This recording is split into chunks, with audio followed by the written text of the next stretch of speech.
Morning light slanted pale across the camp. The villa's courtyard rang with clatter. Boots, buckets, shouted orders. Inside the adjoining barracks, the squad was scattered among rows of cots and wash basins, the air thick with soap, damp wool, and boiled coffee. Ray groaned contentedly from his basin, sluicing water over his head. First proper wash since Sicily. I could die happy. Nick tugged a comb through his wet hair, scowling. Don't say that. John's out there, maybe freezing, starving, who knows what. We can't... He broke off, jaw tight. Larry sat cross-legged on his cot, running an oily rag down the barrel of his rifle. His motions were precise, almost meditative. The Germans will keep him alive. Officers are valuable in POW camps. They'll want him working, if nothing else. Nick shot him a look. That's what worries me. He lit up like a bonfire, Larry. You saw it, they saw it. You think they'll just toss him behind wire with the other prisoners? Ray shook his head, droplets scattering. Heck, I don't know what I was looking at. Maybe it was a trick of the fog. Static, fear. Larry paused, rag motionless on the barrel. No trick. I've seen St. Elmo's fire. I've mixed chemicals that burn blue. This was neither. The way they scrambled for him... He stopped, tightening the bolt with a click. No, they took him for a reason. They didn't even care about us. A silence settled among them, punctuated only by the hiss of coffee poured into tin mugs.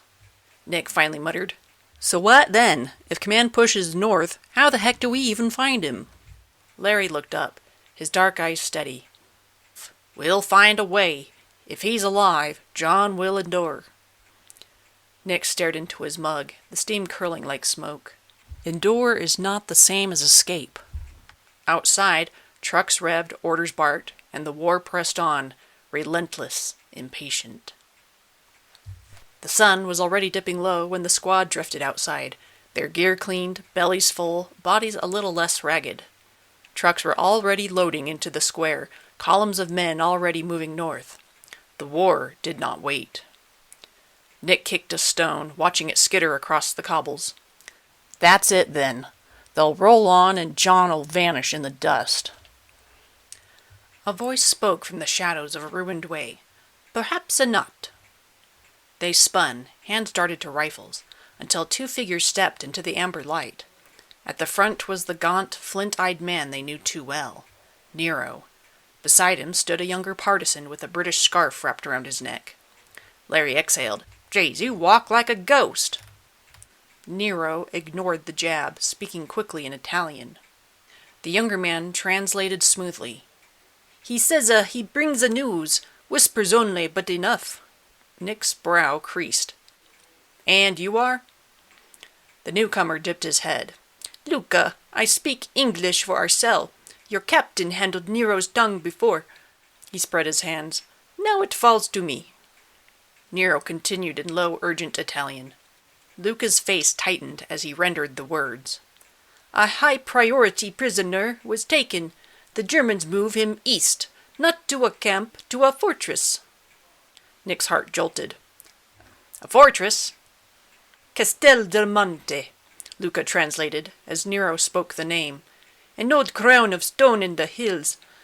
The SS brought someone there, a man who glowed with fire.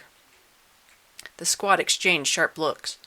No one spoke of the fog in Naples, but every man remembered. Ray's voice was tight. How does he know? Nero tapped his temple, muttering a sharp phrase. Luca gave a grim half-smile. He listens. The German soldiers speak freely when they think the locals don't understand, and our network hears things no one should. Nero stepped closer, lowering his tone. Luca translated. He appreciates what you tried to do, so he came himself. If you want your captain back, that is where you must look. Larry's jaw set. And what do we tell command? They'll never peel us off the line to chase a rumor. Nero answered in Italian, voice flat as stone. Luca looked each of them in the eye.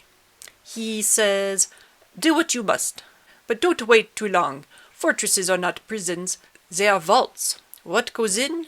He swallowed. seldom comes out. Nero melted back into the gloom, Luca with him, as silently as they had appeared. The squad stood frozen, hearts pounding.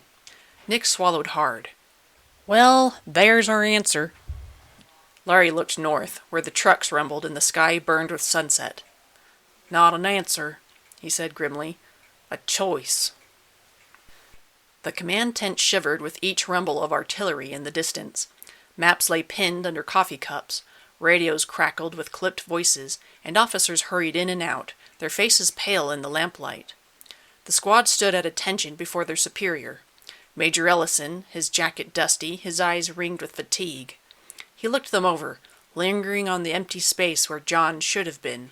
He and John had a good rapport, and his absence was felt. Ray was the first to speak.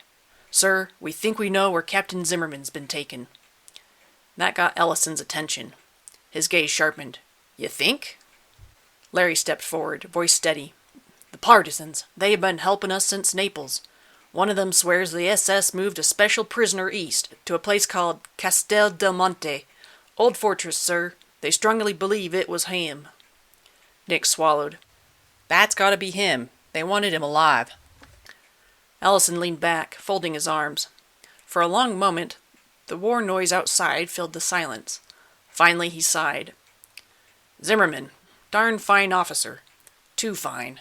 I can't deny I thought there was something about him, the way men steadied under his command. He shook his head, looking down at the map. But you boys know well as I do, our orders are to keep pressure north. Every hour we give the Germans is another trench, another kill zone. Command won't peel soldiers off to chase a rumor. Ray's fists clenched. So we just leave him? Ellison's jaw worked, and for a moment he looked older than the war. Then he leaned forward, lowering his voice.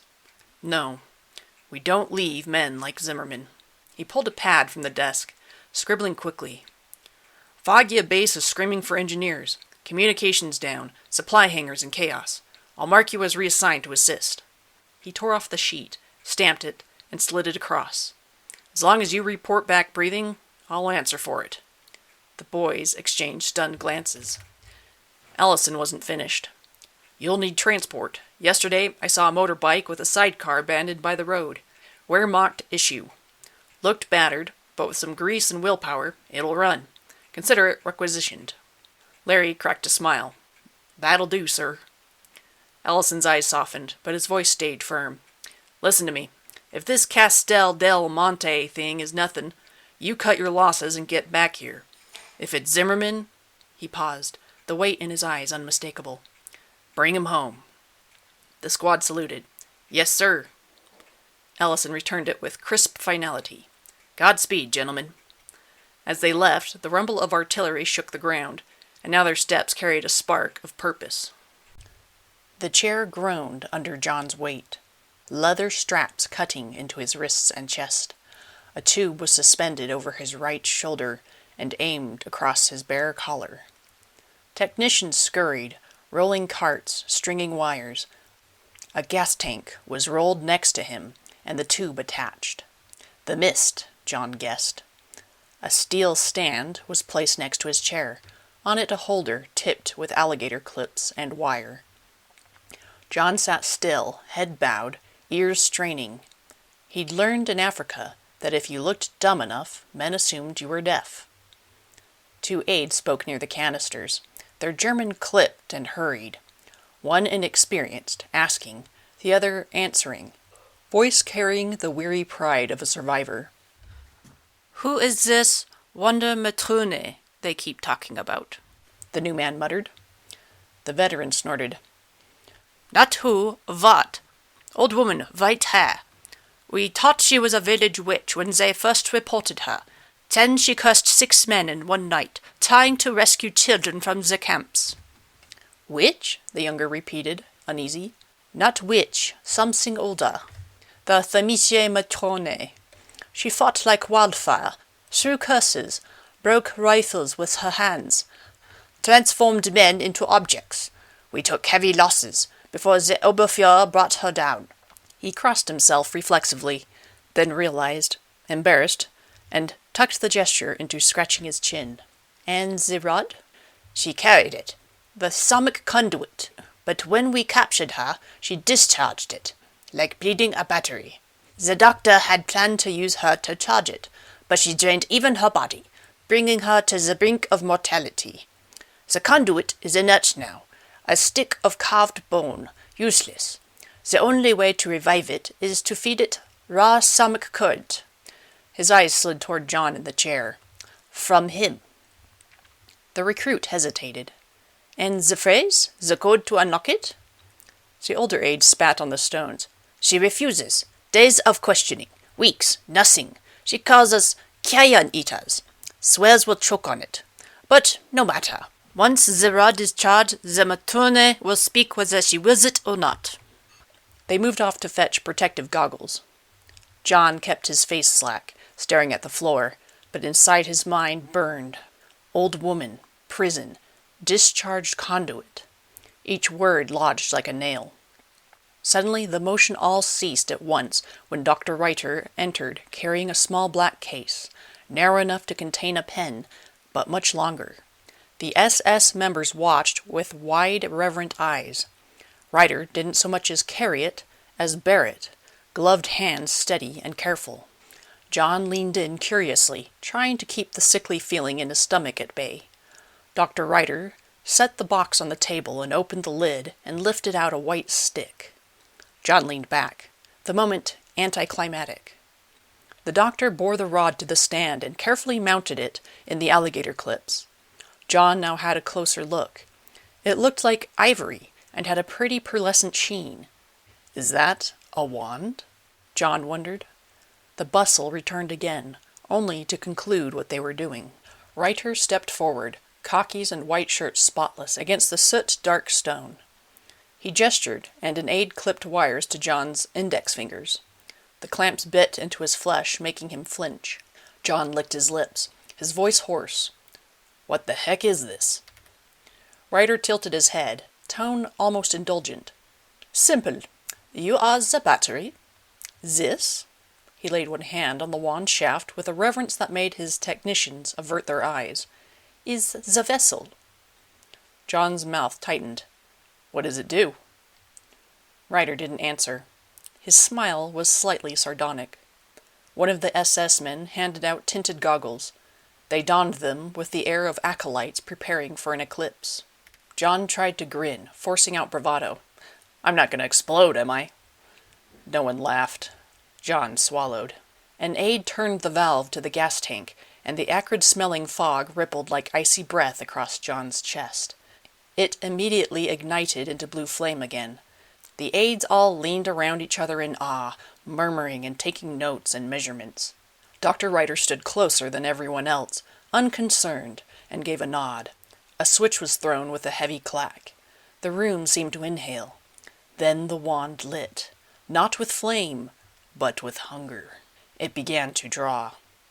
Goose flesh erupted across John's body in a wave so sudden his breath hitched. Then came the second sensation, every nerve ending in his skin screaming as if 1,000 needles hovered just shy of piercing. His back arched, shoulders jerking against the straps. A falling sensation began intensifying in his body. His limbs became heavy, coldness penetrating to the bone. Every nerve buzzed like live wires. He sucked air through gritted teeth, then blew out in bursts, like a pilot fighting blackout at 5 Gs. Steady, Reiter murmured as if John were a willing participant, eyes fixed on the wand. John's breathing turned ragged, lips bubbling with spit. Then the G-force sensation tore the last shred of control from him, and he screamed, the sound guttural and raw. His blazing aura streamed into the wires, racing in bright veins up toward the wand. The relic flared, crackling with a corona of sparks, blue-white arcs snapping like a Tesla coil. And then silence. John's head lolled forward, unconscious. The wand's glow collapsed back into a faint shimmer. The blue fire faded from his body until only motes whizzed faintly in the fog before the canister ran out. The abruptness froze the room. Even Reiter blinked, unsettled. Slowly, he stepped forward, unfastened the clips, and lifted the wand from its stand. It looked ordinary again, a polished stick, yet a faint buzz tickled beneath his fingers like static. He crated it swiftly, latching the case as if afraid it might discharge again. "Sir!" an aide gasped. He had bent close to John, then recoiled. "Come and see Hessen!" "Come and see!" Ryder frowned and seized John's chin, tilting the head up. His eyes widened. The soldier in the chair was no longer flesh. His face was smooth-grained wood, lips carved into a simple line. His facial features softened, almost boyish. His eyebrows were painted on, a simple painted line marked closed eyes. Ryder released him, the head dropping forward with a hollow clack against his chest. He stared. "Incredible," he whispered. "The man has become a thing." No explanation presented itself. His research, his diagrams, all felt short of this. A runner burst in, snapping a salute. "Herr Oberfier, the Allies are pressing from the west. We cannot hold this position." Reiter's jaw set. He glanced once more at the wooden figure slumped in the chair, then turned away. "Pack the wand, leave the rest." The chamber filled with activity, as relics were gathered, papers stuffed into crates, gear torn from walls, boots thundered, cases slammed shut. Ryder stood over John one more time, the mystery before him clawing at his mind. An aide approached. "Do you want us to load him?" "Nein, there is no time. And he is now the one inert. Just a dead piece of wood." Within minutes, the SS were gone, their convoy grinding down the slope. Silence reclaimed Castel del Monte. John remained alone in the chair, wooden hand slack on the rest, a relic, abandoned and waiting. Ray, Nick, and Larry crouched low in the tree line, the rumble of engines fading into the hills. The last SS truck vanished down the switchback, banners flapping red in the pale light. Nick waited another beat, knuckles white around his rifle. "They're gone." Ray let out a long breath. "Then we move." He checked his laces. "Hey, look, they're still good. Boot hasn't come off since Naples was taken." "That's a first," Nick muttered. The motorbike coughed to life, sputtering before catching. Larry straddled the seat. Nick wedged behind him, and Ray awkwardly climbed into the sidecar with his gear. The machine rattled and roared as it lurched up the rutted road toward the looming octagon of Castel del Monte. The gates yawned open. Not a guard, not a soul. Only scraps of paper scudded in the courtyard breeze. The silence was oppressive, as if the whole castle had exhaled and died. "Empty," Larry muttered, voice hushed despite himself. "I don't like it." Inside, the halls were littered with crates half-packed, tools left behind, cables torn from the walls. Footsteps echoed too loud as they picked their way through. Each room was another hollow shell of departure, until they reached the laboratory. Here the chaos was sharper, tables overturned, relics scattered, tags fluttering. The smell of chemicals hung in the air. And in the center, bound to a heavy oak chair, sat John! Nick and Ray rushed over urgently, afraid of the worst. But as they got a good look, they realized their mistake. It looked like John, but not. His hair looked exactly the same, exact hairline. His features were softened, carved in pale wood. Wood grain ran faintly across his neck and hands. The face was sculpted, brows, nose, chin, cheeks, but simplified. Then the remaining details painted on, brows and a simple line for the lashes. Though a simplification of John, it looked like it was done with tremendous care and attention. Ray nudged the hanging head, whispering, "What the heck?" Nick's voice was bitter. "First wooden planes, decoy airfields, now fake prisoners? How dumb do they think we are?" And then the figure stirred, head shifting, painted brows furrowing, a faint creak of joints. Both men reeled back in horror. Nick's rifle snapped up on instinct.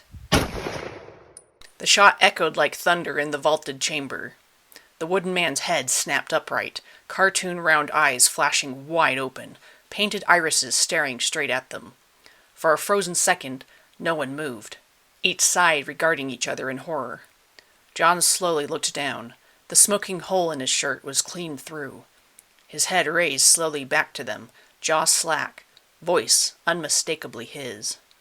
"Private! You shot me!" The chamber went silent for 2 beats, except for John's echoing words.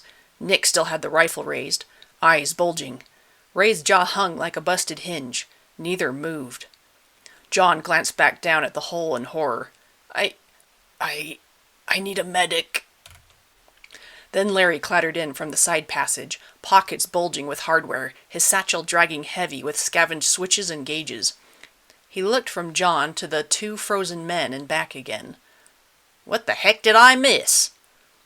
Nick sputtered, words tumbling over each other. The captain, he's wood. Larry blinked. What, like a mannequin? That got John's attention away from his injury. What did you say? His men were looking at him like a spider on the wall. Captain, you're made of wood, Larry said like he couldn't believe the words coming from his mouth. John's mouth parted and he looked down at himself again. He flexed his fingers, twisted his restrained forearms, studied the mechanical segmentation of wrists and finger joints. Anger and shame hit all at once.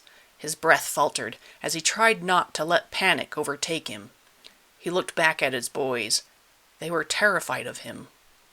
John squeezed his eyes shut. He swallowed against the horror washing through him. He gestured helplessly. I know this is shocking, but it's still me. I'm not going to hurt you. Please, untie me. I can explain. They hesitated, but obeyed, uncertain if they were unleashing something they didn't understand. When he was free, they took a few steps back, unsure of what this creature that looked like their captain would do. Nick had his rifle ready. John stood, all pain gone. His double-jointed knees buckled a moment. He adjusted and released his hold on the chair. His thigh was whole, the stitches hanging useless from the tear in his trousers. He reached a trembling hand toward his face and stopped short. How bad is it? The men glanced at one another, then back at him, still speechless. Sir? How does it look? Finally, Ray muttered and gestured awkwardly. Sir, you look chiseled, but definitely, wood. How's my nose? Your nose? Their wide eyes darting. Is it a nub? No, it's mostly normal. He forced himself to resume his exploration, feeling his face. No eye sockets, no nostrils. His mouth was the only orifice on his head. He felt sick. Not to his stomach, that was missing. His whole chest felt sick. Sir, what has happened? Does this have to do with the blue fire? Larry's head cocked as he continued to blink and question his sanity. John probed the bullet hole, metal lodged in splintered wood, sap seeping like blood. It radiated pain, but differently now. Nick looked regretfully at the injury. Yes, it most certainly does, he muttered, distractedly rubbing the splinters off. He looked around. No Nazis in sight. First things first. Are the Germans gone? How did you find me? And how did you get here? Ray drew a breath to protest. John had promised answers, but Larry grabbed his arm, cutting him off. Our troops took Naples. Nero got word that a glowing soldier was brought to Castel del Monte. Larry rattled it off, hands moving as if still explaining it to himself. We told Major Ellison where you were. He fudged papers for us to do work at Foggia Base and tipped us about a motorbike. After the Jerrys evacuated the castle, we came in uncontested. Forget that! Nick gestured with both hands at John. What on earth happened to you? Can anyone even help you? John sighed and scowled, searching for words he hoped never to speak. This is how I came into this world. What? Larry blinked. He cringed, head lowering in shame. I began life as a puppet. John said the word as if it were dirty, his voice low and guarded. Crafted by an old man in a remote alpine village. He was alone and made a wish. He wanted a son. I became that wish. Ray stared. I don't understand. John shifted uncomfortably. Telling the story felt like ripping a hangnail. Magic, Ray. Literal magic. I was a wooden puppet. An actual fairy enchanted me to life. Okay, Larry nodded, face scowling in concentration. So, ya obviously weren't a puppet when we met. John steeled himself, arms folding protectively. No, I had to earn my humanity. It was like a test, but I eventually became flesh and blood. I moved on, grew up, lived a normal human life. The men didn't move as they listened, entirely consumed by their study of his face, the flexing wood, the fluctuating painted surfaces. The very force that gave me my humanity, and life itself, the Nazis had something that revealed that magic within me. John gestured to the lab and the empty metal stand. They had a wand. They used me to recharge it. I blacked out. I'm guessing they took away the magic that made me human. That's the weirdest thing I've ever heard, Ray admitted quietly. John frowned and looked away, humiliated. Larry finally stepped closer and tentatively put a hand on John's shoulder. He tested the hardness, then let his hand rest. We'll take you any way you come, Captain. We were beside ourselves when we had to leave you, weren't we, boys? They nodded, but failed to fully smile. John smiled weakly. His new face was warm and inviting, and seemed to put them at ease. Their stances relaxed, if only a little. John set his segmented hand over Larry's, cold wood over hot flesh, and gave a nod of thanks. Larry glanced toward the lab. Papers lay scattered across the floor where German officers had abandoned their work in their haste. He rattled over, curiosity prickling stronger than caution, and knelt to gather them. Charts lined with jagged, wavy lines, equations he couldn't follow. Notes scrawled in German. I don't read a word of this, he admitted, gathering the pages, but if I can get them translated, maybe we can reverse what they've done. John cracked his knuckles anxiously, the wooden pop loud in the ruined chamber. I like your initiative, but don't get your hopes up. Becoming human wasn't simple the first time. Nick cast a nervous glance toward the archway.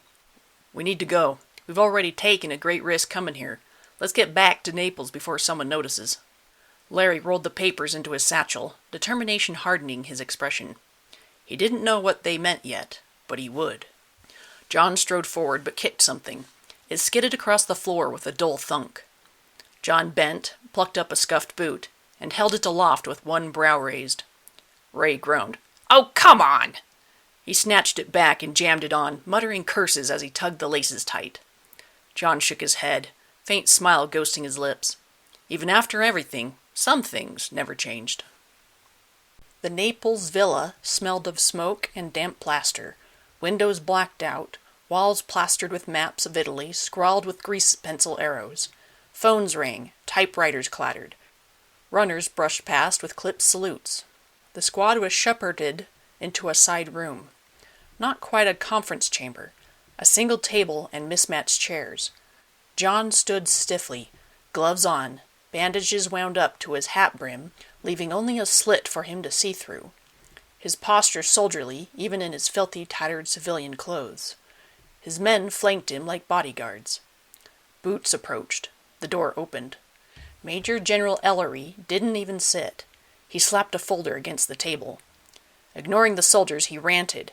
Convoy out of Salerno hit last night. Every truck burned. Not one survivor. They'd rerouted at the last minute. No way Jerry should have known. Brigadier General Godfrey's jaw was set tight. That's the third time this week. Either we've got moles all the way to Eisenhower's staff, or... He let it hang, unwilling to voice the alternative. The intelligence colonel muttered. Field HQ at Capua shelled before the ink on the orders was dry. Someone's feeding them straight from our map table. Ellery's gaze swept the room, sharp, impatient. So let's be clear. Our time is not for personal issues. Major Ellison's note says you've brought us evidence of a German device capable of... He flipped the page, sneering. Altering human physiology. You have 2 minutes before I walk. Brigadier Godfrey, less agitated, folded his hands. Ellison said it was urgent. I'd like to hear it. The intelligence colonel, Hugh Weatherford, muttered as he set down a folder. We already have plenty of rumors of human experiments. Some actual evidence might be helpful. Lieutenant Colonel James H. Kessler, the medical officer, stood with arms crossed, stethoscope draped around his neck, skeptical. John's men exchanged nervous glances. Then John himself spoke, voice steady but tight. Sirs, what you're about to see, you won't believe unless I show you. He quickly tugged off both gloves. The generals stared, not registering what they were seeing yet. John unwound the bandages from his head. The cloth slithered free. Painted eyes blinked open, brows furrowed, mouth set in a soldier's line. The colonel's pen fell from his hand. Silence. John's pupils darting between them. Then the reactions broke all at once. "Good night!" Godfrey staggered a half a step back, face blanching. "What in heaven's name?" Colonel Weatherford leaned forward, eyes narrowed. "Lifelike articulation. If the Germans built this, it is impressive." Kessler stepped forward at once, fingers pressed to John's wrist. "No pulse." He rapped the forearm with his knuckles. "Solid." He tipped John's head toward the light and registered the reaction of the painted pupils. His face strained. "Good heavens, Captain! Do you feel pain? Can you eat? Do you breathe?" Ellery barked. "Shirt! Off!" John hesitated, but slowly he unbuttoned and stripped away the ratty shirt. Pale wood gleamed in the lamplight.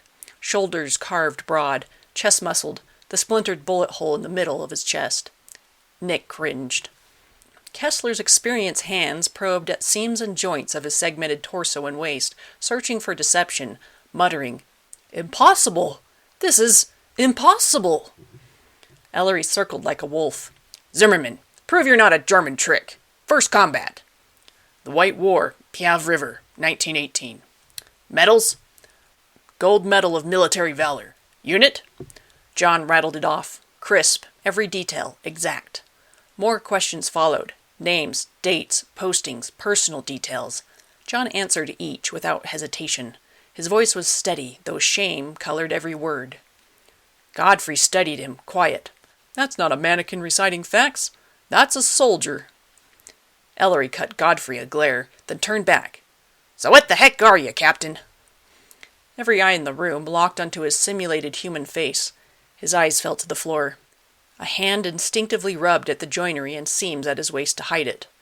Larry handed his shirt back. As he rebuttoned his shirt, he retold the story, clipped, precise, and unembellished. He explained the wand and the extraction. In this moment, he felt glad his face couldn't flush in humiliation. Or could he? Did paint appear on his cheeks if he got embarrassed? Heaven forbid. When he finished, the room got uncomfortably silent as minds struggled to mesh the fantastical with reality. Finally, the doctor gestured helplessly. "What the heck are we supposed to do with you? This shouldn't exist. This violates every principle of biology." Ellery cut him off. "I don't give a dang about principles. This is a diversion of our energies." Godfrey was taking his turn to feel John's living wood, and even poked at his eyes, forgetting his manners. John flinched at the intrusion. "How does this work? Can the paint scratch off? Would you go blind?" John scowled and pushed Godfrey's hand away. "Respectfully, stop." Nick muttered to his companions over the din of debate. "He's more human than half the brass I've met." John raised a segmented hand, quieting them. His painted eyes, unsettlingly earnest, fixed on the generals. "You can debate what I am later. Right now, you need to understand what they have. The Nazis used me to recharge a weapon, a wand. They drained the force that made me flesh and blood, and they'll use it against us if we don't stop them. That's the intelligence that matters." The room sat in stunned silence, the weight of his words hanging like dust in the lamplight. The mentions of a wand didn't seem to cause sufficient alarm. They didn't understand. After another beat, Godfrey spoke up, voice low but steady. "Captain, you are respected and accomplished, even recommended for major. What can we do for you?" John paused, surprised by the question. I'm not sure yet. But foremost, I would appreciate discretion of my..." He flexed his fingers. "Condition. I am not proud of this. I didn't choose this." Godfrey regarded him a little more kindly. "Do you want to go home, Captain?" John's face went slack. Home. His wife, his children. The horror of them seeing him like this chilled him more than any battlefield. "No. I have to solve this. The answers are here at the front." "What is required to..." Kessler gestured up and down. "Restore you." "I don't know. This is different than last time. Last time conditions were listed and met. This time, I don't know what to do, sirs. Ellery cut in, brusque. If they have a weapon powerful enough to alter human beings, what we need then is neutralizing this wand you mentioned. You said they still need an activation phrase. Yes, sir, John said, instinctively soldiering up. They spoke of a prisoner who knows it. I surmise that tracking down this prisoner is the next best step to removing their ability to activate their weapon. I'll take that under advisement, Ellery nodded, scowling at John's cartoonish face. He turned to Kessler. In the meantime, what do we do with him? You want to examine him? Kessler nodded sharply. Absolutely. This is a scientific anomaly that merits further investigation. But Weatherford cut in before Ellery could agree.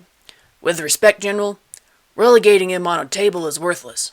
This is beyond science. The only place Zimmerman is useful is in the field, armed and on task. Godfrey nodded. He's still a captain. Better we treat him like one.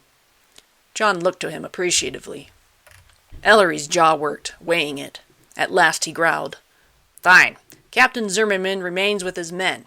He'll wear gloves, keep his head masked. This doesn't go beyond this room. Classified, until the wand is neutralized. He jabbed a finger at John. And afterward, Captain, we'll decide what to do with you. Half condemnation, half reprieve. But it was enough.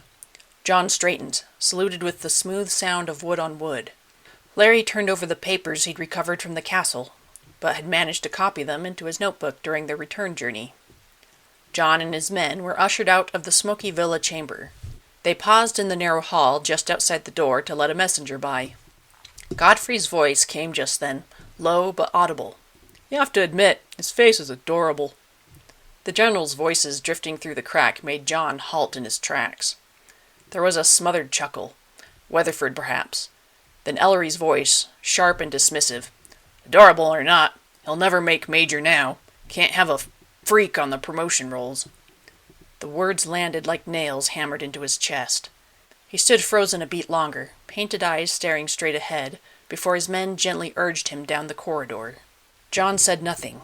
His wooden jaw was set like stone, though inside he felt the weight of the recommendation, his recognition of worth, burning away like paper on the fire. The three men's expressions became sick. They didn't dare utter a word. Colditz Castle, the Matron of Wonder. The iron door screeched open. 2 guards half-dragged an old woman in a filthy, tattered blue robe into the corridor, her head lolling, dripping wet hair plastered to her head. Her hands and feet were swaddled in bloody bandages. The stale reek of carbolic clung to her clothes. Behind them, a man in a stained apron stepped out of the chamber, methodically wiping down a length of steel with a cloth. He didn't look at her as he muttered, "Unbelievable. Still won't give a syllable." The guards grunted and shoved her forward. She stumbled once, gasped for breath, and was half thrown into the small, windowless cell. The heavy door slammed shut behind her, bolts thudding home. Its surface was carved with runes, jagged strokes burned into the iron. She lay there on the stone, sobbing quietly, her tears soaking into the grit. For a long while she didn't move. Her swollen and split lips trembled with words too faint to carry. "No one is coming. No one even knows." Darkness pressed on all sides. The silence rang heavier than screams. Then a faint scratch, tiny claws against metal. She blinked, held her breath, and lifted her head to listen. Through the food slot, no larger than a hand's breadth, a whiskered nose pushed through, sniffing the air. A tear still hung on her cheek, but she gave a breathless, wry laugh. "God helps those who help themselves." She shifted weakly to her elbow, her voice softening. "Well, aren't you, bold little one? How is your nest, your children?" The mouse froze, whiskers twitching at the sound of her gentle tone. She coaxed it closer, her voice kind and steady despite the pain. It scrambled up into her bandaged hand and stood attentively erect on its haunches. "Would you do a favor for an old woman? Carry a word to your friends above. Just one word. Tell them where I am. Tell them to find help." The mouse's keen ears regarded her in the pitch blackness. She let down her hand, and the mouse scurried across the floor and slipped back through the slot. "Godspeed, little one." An hour later, on the battlements, pigeons sat preening themselves. The tiny mouse approached and stood erect and began a series of tiny squeaks. A pigeon tilted its head, listening in that fidgety, uncanny way. The mouse scurried away. The pigeon hesitated only a moment, then launched skyward. Its wings beat against the night air, circling once over the looming towers before streaking south, toward the war, toward soldiers who did not yet know fate was on its way. Naples, October. The billet was quiet, only the tick of cooling pipes and the faint shuffle of boots in the hall below. John shut the door and set his pack on the cot. He unwrapped his head and dug out the battered shaving mirror. It was no bigger than his palm, the tin frame dented. His fingers now had no fingerprints or fingernails. It felt like he had lost all dexterity and grip. He dropped it onto the bed a few times before he got it steady. The mirror showed him what the others had already seen. A face carved in pale, living wood, cheeks fuller, less sallow, contours softened, lips a simply rendered carving, all wrinkles smoothed. His ears and nose were under-rendered, a suggestion of the originals. His startled, painted eyes followed his movements, shifting, blinking. To anyone else it might look harmless, almost friendly. To John, it was emasculating. He studied it in silence. The mirror trembled faintly in his grip before he set it down, jaw tightening. His shirt came off next. Across his chest, a chipped bullet hole just left of center. A great shot. No blood, only sap, clear and sticky, oozing down the carved plane of his chest. The sensation of pain was different. It had taken him time to realize how much pain he was in. It radiated through his chest. He could feel the bullet. The sap was thickening, hardening like amber. A translucent scab. His chest moved with breath, a simulation of life without the need for air. His torso, like his face, had all the correct features, but simplistic. Pectoral muscles, the shape of a strong chest and stomach. His waist and pelvis were separate pieces. He flexed and twisted, watching the pieces pivot and move past each other. It was not the same as when he was a child. As a child, his body had been even simpler, but now the enchantment had inversely approximated the shape of his adult body. His arms even had the suggestions of deltoids, biceps, and extensors. After his inspection, he fished out some needle-nose pliers and painfully dug the bullet out of his chest. When it came free, he studied it with a scowl. One look at him, and his own boys had shot him. A knock. John recoiled, dropping the bullet and pliers. He scrambled for something to hide his altered form. "Who is it?" he demanded more harshly than intended.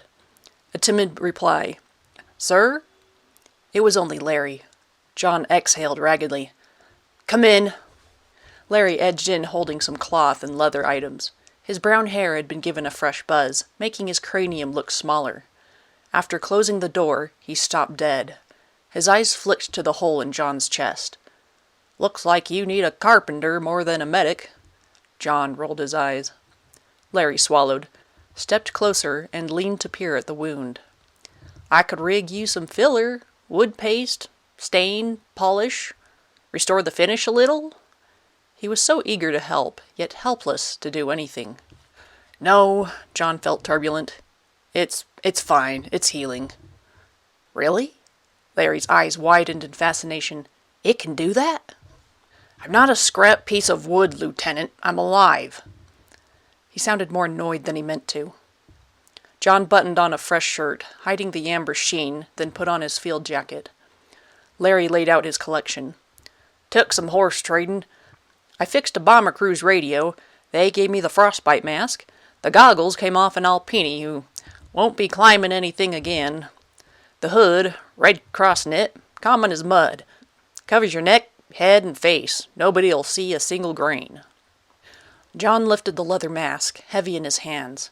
Simple and crude, the dark brown suede leather was a flat circular face-sized panel with a cone sewn on for the nose, and a separate rectangular panel with breathing holes sewn over the mouth. Holes were cut for the eyes. The dark goggles stared back like insect eyes. He pulled on the woolen hood first, tucking the ends into his shirt. Then he strapped on the mask, the goggles, and his helmet last. Once adjusted, he turned once more to the mirror. The painted face was gone. Now only the hard, anonymous mask looked back. At least he wouldn't have to worry about overheating in it. Larry smirked. "You look like a killer from Weird Menace." He lowered the mirror, setting it back into his pack. His voice was low, steady, muffled. "Thank you. This will do fine." Larry hesitated, then spoke gently. "I don't care what you're made of, sir. I'm glad you're still with us." John regarded him from behind the dark lenses. For a moment, the silence stretched. Then he tugged his gloves on and grabbed his pack. "Let's get back to work." The air outside the villa was sharp with diesel and damp wool. Trucks rattled in the courtyard, men shouting over engines as supplies were lashed down. Major Ellison stood at a field table, a map pinned under a rock, his cap pulled low against the morning drizzle. He looked up as John and his men approached, boots thudding in unison. Ellison's gaze lingered on John, head swaddled in a hood, mask, and goggles. If the major found it strange, he gave no sign. Instead, he lifted a bundle from the table and held it out. "Mail. Came in from Naples this morning. Letters, packages. Don't drop them in the mud."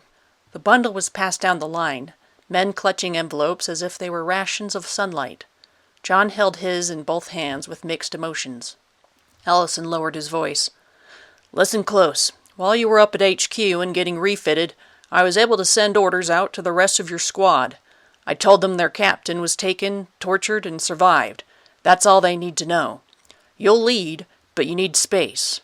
They don't gawk, they don't touch, they don't whisper. They respect it, or they answer to me." His eyes locked onto John's tinted goggles. John nodded. It would have to do. "Good." Ellison jabbed the map with a pencil. "You're headed north with the next convoy. Rejoin your company at the Volturno. Engineers are needed for bridge clearance and road work. Jerry's blown every span they retreated past. Simple job, except—" his jaw tightened. "The Krauts have been hitting us like they've got our playbook. HQ's shelled the same night they set up. Ammo dumps lit up before the crates were stacked.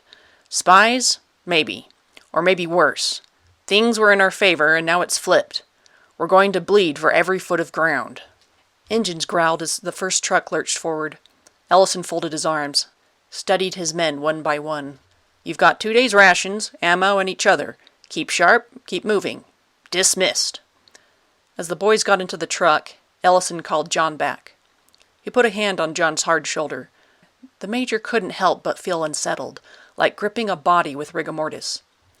"I still recommend you for major. You're the best man I know." Under the mask, John swallowed. "That means a lot, sir, especially right now." The squad mounted the waiting truck, the canvas flaps snapping in the wet wind. John climbed in last, mask and goggles giving him the look of someone overdressed for the job. The bench creaked as he settled, a muffled knock of wood through wool and canvas. As the convoy rumbled out, Ellison stood watching in the drizzle, the engines carrying his men toward the uncertain front. The truck groaned northward, canvas flapping, the men swaying with every rut. Around him, soldiers tore into their bundles from home. Laughter, curses, a shouted, "She said yes!" as one man waved a crumpled letter. John sat straighter. He struggled with the envelopes. Wooden fingers were clumsy enough. Wearing gloves on top of that was worse. After a struggle, Larry held out his hand in a silent offering. John reluctantly handed the envelopes over. Larry sliced them open with his knife and pulled out the letters. John nodded in thanks. His gloved fingers clumsy as he unfolded Margaret's letter first. He forgot himself for a moment, wooden joints rubbing faintly as he smoothed the paper flat. Her script ran steady across the page. "My dearest John, the children are all well, though every day seems louder than the last. Josephine turned 5 and insisted we bake her a cake, even with the sugar ration stamps so thin. I told her we'd make do, and she told me you'd have found a way. She misses you most at bedtime. Joseph writes from the ship when the censors allow. He sounds well, though I don't like how he downplays the danger. He says the sea is cold but the company warm, and that he means to make you proud. His letter is folded in with this one. Helen won't come in from the plant without grease on her cheeks. She swears she's building planes faster than any boy on the line, and I believe her. She teases that you'll be flying in something she built before long. The younger ones send their love. Ben scrawled his name himself. You'll see the scribble on the back. And little Ruth drew you a picture of Daddy with a hammer that I can hardly part with, but she made me promise it would go in the envelope. I have gotten almost every letter of yours, but though some arrive late or missing pages, I read them until the paper grows thin. We miss you, John. Come home safe. Yours always, Mags. Beneath Margaret's neat fold was Joseph's letter, brief, printed in pencil. Dad, don't worry. Work is hard, but I can keep up. My shipmates call me Junior and say I've got your face. I'll make you proud. Tom. On another scrap, Helen's rushed scrawl. They tried to slow me down on the rivet line, said girls can't keep pace. I outdrove them all. If I can build wings, you better use 'em. Helen. John traced the words with a leather-clad fingertip, his chest aching with longing. A small box had been tucked into the parcel, too. Lemon drops, his favorite. He unwrapped one. He rolled it in his gloved palm, the scent sharp and sweet. He carefully turned away and worked the drop through all the layers. He moved it around his mouth, questioning his own anatomy as he did. It tasted as good as ever. Impossibly, he salivated, his tongue flexing as easily as flesh. He shook his head. Magic. He closed the box and tucked it away. His goggled eyes stared through the canvas flap at the blur of countryside, uncertainty truly weighing him down. The lemon drop noisily clattered inside his head as he worked it. Then a voice from the benches cut through the quiet. They censored the name of the guy she dumped me for? Why would they do that? The truck erupted in laughter and jeers. One man clapped him on the shoulder. Another howled. Maybe so you don't track him down and kill him. The noise rolled on, filling the space, masking John's silence. He let the corner of his carved mouth twitch, almost a smile, and the truck jolted forward into the dust of the road. Deep in the south wing of Wewelsburg Castle, a former banquet hall now served as the Reich's nerve center.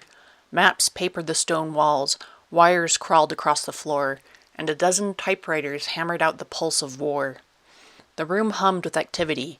Clerks hunched over typewriters, Morse operators hammered at keys, and aides shuffled stacks of freshly inked requests from every corner of the Reich. At the far end, flanked by SS banners, stood two mirrors. One tall and round, its silvered surface rippled faintly with every breath of air, the talking mirror. The other, a small hand mirror, silver oval frame, ornate handle, leaves and a beast decorating the edges. The seeing mirror, which glittered like ice even in shadow, propped in a custom-made stand on a table beside the other. Typists waited in silence, pencils poised above pads, typewriters hushed. The air felt charged, as though all power in the Reich flowed through this fragile thing. A hush fell when Himmler entered. His black uniform was immaculate, every movement deliberate. Dr. Claus Ryder followed 2 paces behind, notebook in hand, head inclined as if he were merely another clerk. A general stepped forward, anxiety etched deep in his face. He gestured at the heaps of requests. Herr Reichsführer, every command is demanding clarity. Moscow, Rome, the Channel. We cannot sift it fast enough. Himmler's thin lips barely moved. All in time, but one question first. The clerk straightened. The room held its breath. Himmler approached the talking mirror, his voice low, almost reverent. Mir on the wall.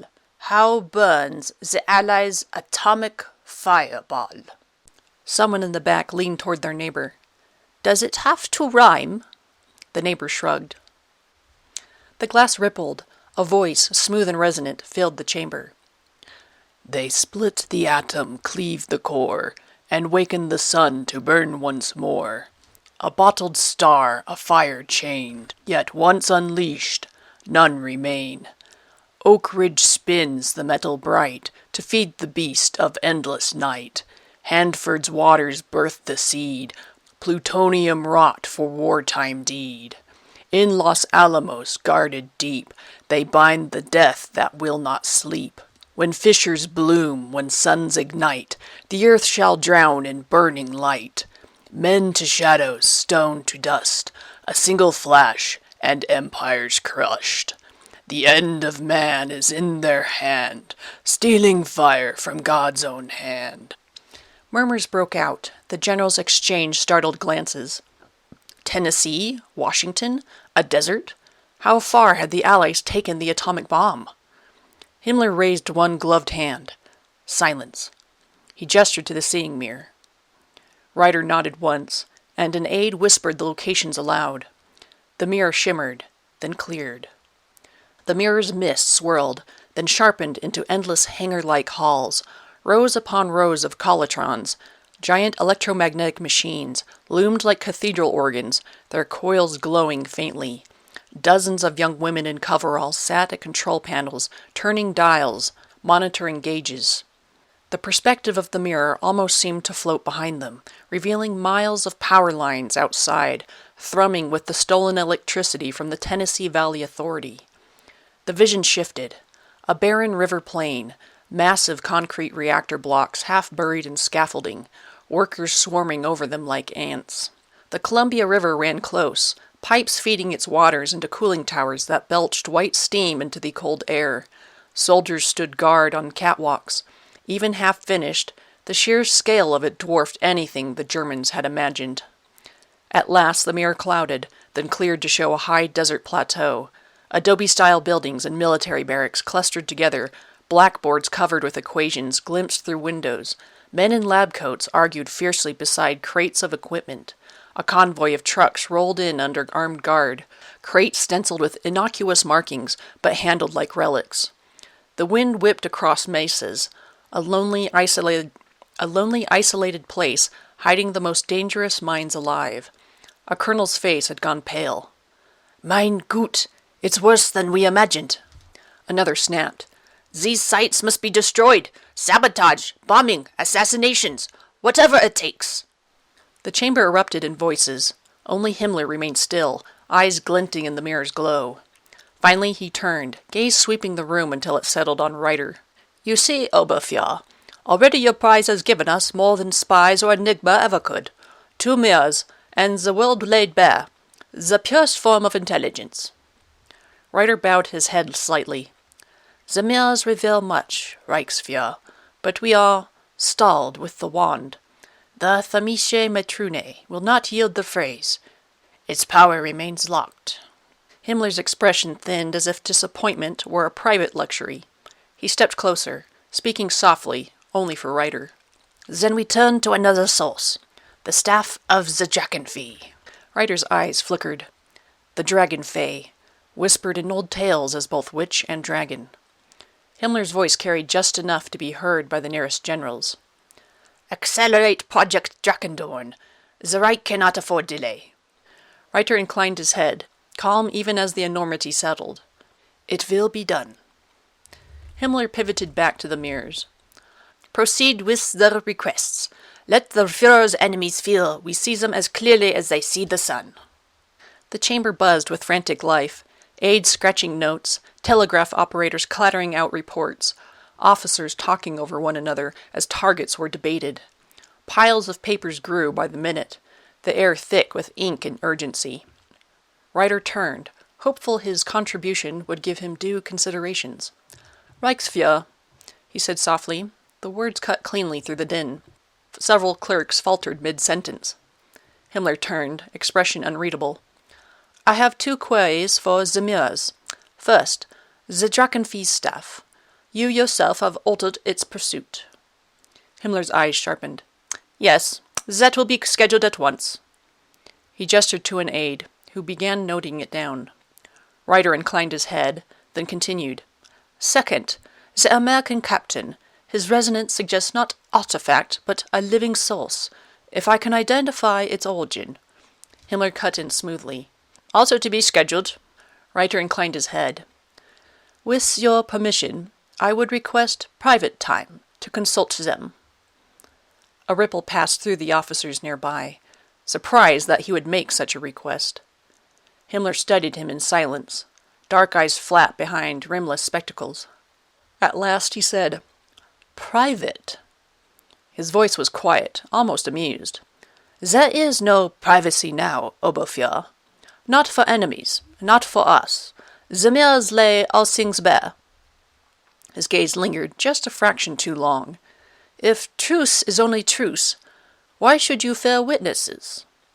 The question hung in the vaulted chamber like a blade. Reiter inclined his head, slow, precise. "I fear nothing, Reichsfuhrer, only inefficiency." Himmler gave the barest flicker of a smile that wasn't a smile at all. "Then schedule your request. In due course, all things will be known. Even your captain will be explained." He turned away, already fielding demands from a general thrusting papers at him. The moment was over. Reiter stepped back, notebook tucked under his arm, expression as calm as ever.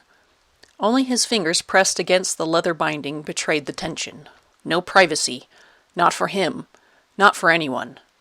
The thought unsettled him more than he liked.